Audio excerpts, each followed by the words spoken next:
Hey everyone, and welcome to another Firefly Studios video. This week we're in Japan at TGS, Tokyo Game Show. Currently in our tiny little hotel room. We'll be showing off the new localized demo of Stronghold Warlords and bringing our authentic castle sim to the Far East in person. While we're here, we're going to be visiting some of Japan's greatest historical sites and castles, both to give you some insight into why we've chosen this new setting and also to provide some research for the guys at home. In doing so, we decided to make a short film about the history and grandeur of the Far East as a setting, specifically Japan, and why I've decided to choose it as one of our 4 locations in Stronghold Warlords. Of course, Stronghold Warlords isn't just limited to Japan in terms of units or structures. We're featuring China, Mongolia and Vietnam as well. So while most of the footage in this video will be of Japanese structures, we'll be talking about the other ones as well. This is a brief overview of the different stories, technologies and structures which inspired this installment. And we'll be going into each of these 4 cultures later on in deep dive videos, feature spotlights and character reveals.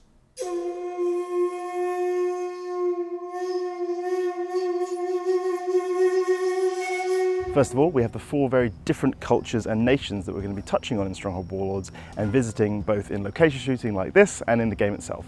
We have Thuk Fang, who defeated Hun King and established the Kingdom of Ulak. Qin Shi Huang, who established the Qin dynasty, ruling over the previously warring states of ancient China. Genghis Khan and the rise of the rampant and vast Mongol Empire. And finally, Toyotomi Hideyoshi and his ruling over the previously squabbling daimyo of Japan.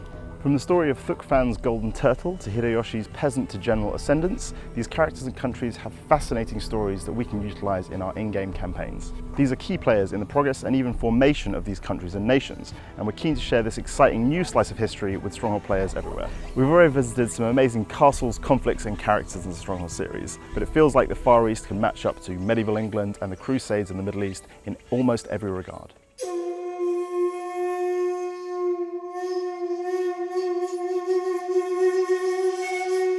These cultures helped create some of the fortresses and citadels of our age, including the Mongolian Teregs, the citadels of northern Vietnam, the Shanghai Pass of the Great Wall of China, and Gifu Castle, which our very own Toyotomi Hideyoshi helped capture in 1567.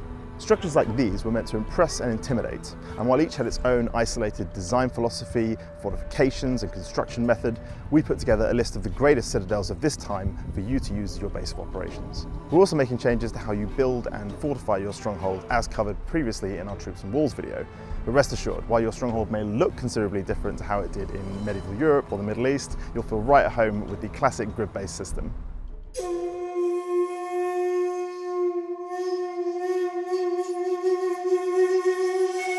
On the military side, we've also been looking at loads of great units, castle defences and siege weapons as we explore feudal Japan, ancient China, northern Vietnam and the fields of Mongolia. Vietnamese tribesmen, the Chinese Imperial Army, Japanese samurai and shinobi are all fascinating tactical units, and that's even before we get into the Chinese history of gunpowder. These troops will operate on a classic stronghold armoury and barracks system. We'll also be adding some new interesting troops such as the samurai and warrior monk who will be recruited at the academy. Castle defences will also take advantage of the new setting, meaning gunpowder-fueled rocket launchers and arrow towers, which can be placed anywhere on your castle walls. Use these appropriately and you'll be able to lure enemies into a maze of death and destruction. These new means of waging war are expected to shake up the classic Stronghold formula for players and tactics alike. With flamethrowers and rocket launchers at your disposal, we're expecting plenty of devilish and quite frankly insane tactics to be used against AI players and enemies alike. And as some of you have already seen in our alpha gameplay video, we also have fire oxen in the game, which are basically exploding cows. Enjoy! Here comes Bessie!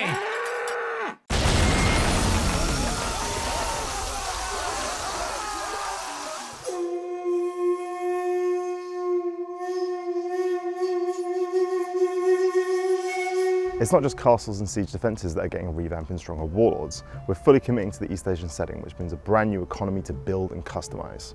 The farming lifestyle of Japan, Mongolia, China and Vietnam was based around paddy fields and rice farming, meaning this will replace bread as your key powerhouse resource in Stronghold Warlords. Along with other resources such as vegetable, pork and tea, rice will be key in maintaining the balance of power in your economy, keeping your peasants fed and therefore happy and stopping them from running up to you in the middle of the night and stabbing you in the back.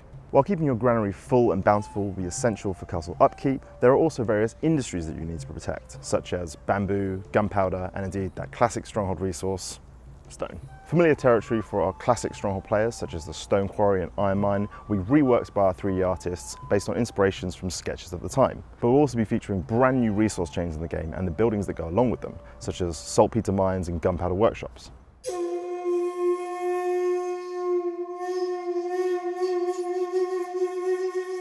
Finally, let's talk about what makes Stronghold special, by which I mean the representation of daily life, referred to in Germany as the feudal factor, shown in buildings such as the tea house behind me here. In general, feudal life was actually pretty similar in terms of its basic structure in the East as in the West. For every emperor, you had a king, for every lord, you had a daimyo, and for every peasant, well, you had more peasants. So despite the fact you'll be looking at new East Asian inspired buildings and resource chains such as gunpowder, tea and clothing, the basic core Stronghold gameplay will remain unchanged. Peasants will harvest crops, workshop specialists will create weapons, and then soldiers will take up those weapons to defend their lord, usually found just chilling on top of his keep like any lord worth his name. And this is all without going into fear factor, diplomacy buildings and the new temple system, which we'll be discussing at a later date in future deep dive videos. Now that was just a fraction of the history bleeding into our unique new installment in the Stronghold series. We've got plenty of exciting new videos coming your way very soon with new units and mechanics to be revealed, so stay tuned for that and definitely subscribe if you haven't already.